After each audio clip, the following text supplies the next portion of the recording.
一颗原本只是暂时没地方放的蔬菜，竟意外成为跨国网友热议的主角。日本近日有民众分享日常生活中的小插曲，因为买回家的大白菜体型过于庞大，无论怎么瞧都塞不进冰箱，只好先摆在玄关。没想到这个临时决定，竟让入口空间瞬间多了浓浓博物馆感，让人一眼联想到台湾故宫博物院的经典展品，又会掀起一波讨论热潮。这则趣事出自社群平台 X， 一名昵称为七猫的日本网友于14日贴出照片，画面中可以看到一颗完整的大白菜被直立放在室内入口附近，位置端正，存在感十足。原 PO 说明，自己把白菜带回家后才发现冰箱蔬果是完全容纳不下，家人便建议暂时放在玄关，结果从某个角度一看，整个空间氛围瞬间变得庄严又带点幽默，让他忍不住联想到展示翠玉白菜的台湾故宫，当场被这个画面逗笑。照片曝光后迅速在网络上扩散，累积超过170万次浏览，7万多个按赞数。许多日本网友纷纷发挥想象力留言调侃，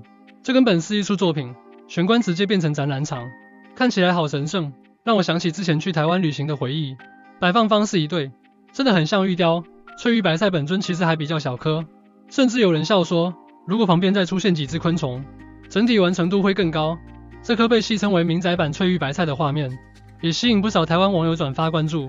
留言区同样创意满满。旁边应该补一块东坡肉才完整，作品名称可以写玄关白菜，材质白菜，记得围上红绒绳才像真的展品，矿肉容易坏，腊肉比较实际，再加根香蕉，艺术史直接串起来。准备个锅子就能凑齐民间版故宫三宝，一颗无法冰存的大白菜，意外成了网友共同发挥幽默感的最佳素材。大家对这件事有什么看法？都欢迎留言讨论。感谢收看 Main News， 每天给你最新最好料新闻报道。